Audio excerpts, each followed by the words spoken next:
G'day guys, it's John from Honeybee Acres, and I've got another Animals of Honeybee Acres video for you. Now this is a trail cam image back from the 11th February that I got out of the cameras on that day. So what we've got coming up, we've got like a fair bit of footage of wombats doing some digging and all sorts of things. We've got some possum, and we've got some bird life as well. We will have another video coming up. This will be a reasonably short one. The next one coming will be a longer one because it'll be footage from February all the way through to now, which is September. So we'll have like a whole lot of footage throughout all those times. Hopefully we've got some good stuff. Yeah, so I hope you enjoy the video and we'll get on with it. Alright, so first thing we've got here is a currawong, which is a pretty common bird in Australia, a native bird. You see them around a lot. And then quickly a little possum walking by, brush-tailed possum that was, which is one of our biggest species of possum in Australia. And here we've got a wombat just sniffing around, probably grazing on grass that's at the front of this burrow. There is a bit of grass around here, so he or she is having a nice little graze. And wombats, they're pretty interesting little creatures. They're a burrowing marsupial, of course, and their pouch faces backwards. And here's another one just coming down, looking around this burrow.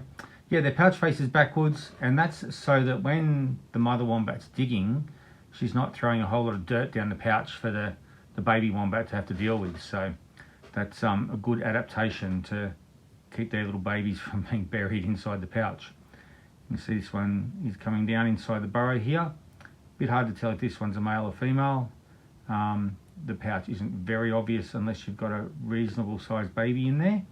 And yeah, sometimes it's not too clear whether they're boys until you actually turn them over. Here's a wombat again. And it's good to see that this wombat here hasn't got any mange.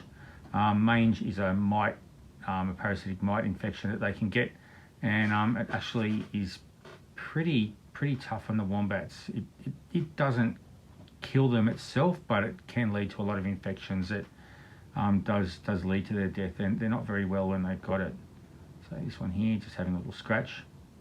But yeah, there is mange in areas near our place here, but we've never seen any wombats here with mange, which is a good thing. Still sniffing around. This wombat actually hangs around this burrow for a while, and yeah, it just seems to enjoy the place. Must be using this burrow if it's hanging around like this.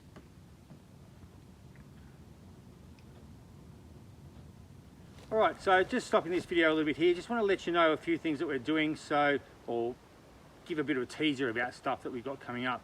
So what we are doing is we're setting up a few things that will give us a bit of a closer look of the lives of some of the animals we've got here. Maybe we might even be able to follow a bit of the lives of sort of thing, and get to see what these animals do from day to day, and possibly some animals growing up from babies to when they leave their mum. So that'll be exciting. I'll be doing a few videos of what we're setting up with that in the near future, if I can get that out. Yeah, so we'll get on with the video and watch the rest of it.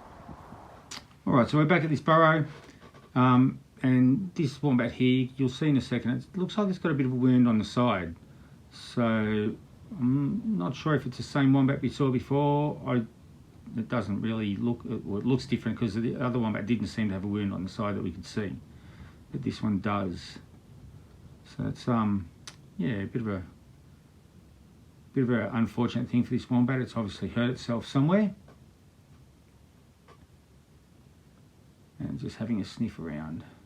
So that one there, going down there, it didn't look obvious that it was a male.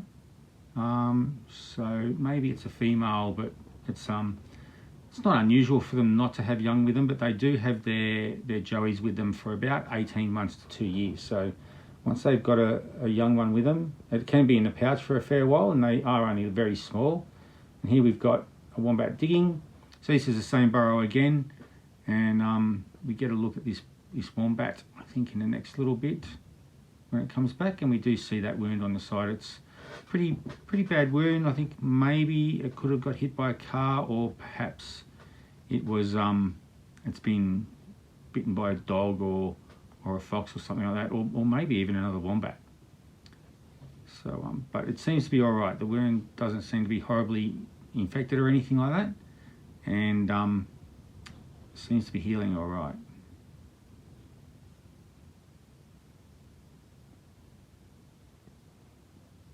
And no, it wasn't in this clip that we saw it. It was just the black and white one at night. And here we've got a wallaby. So this is a different wombat burrow, and this wallaby's hanging around in front of the wombat burrow, probably grazing on the grass. So this is the first one we saw where the wombat was grazing at night around the entrance of the burrow. There is a fair bit of grass around this burrow. This wallaby's just having a look. And they're fairly solitary animals. It's very usual to see them by themselves without any other wallabies. So they hang around, and yeah, they live a pretty solitary life. And there is a fair bit of grass around here for it to browse on. That's our wallaby. All right, well, I hope you enjoyed that. If you did like that, don't forget to like and subscribe to the channel. And if you can hit the notification bell, liking videos and subscribing really helps with the algorithm. It helps get it out to more people who want to see videos of what Australian animals are doing in the native bush. And also, unfortunately, we get some feral animals as well, but it's interesting to see what they're doing and how many of them are about as well. So I hope you enjoyed the video, and we'll see you next time for a bit of animals at Honeybee Acres. And we've also got some more videos coming up of other things we're doing here as well. Bye.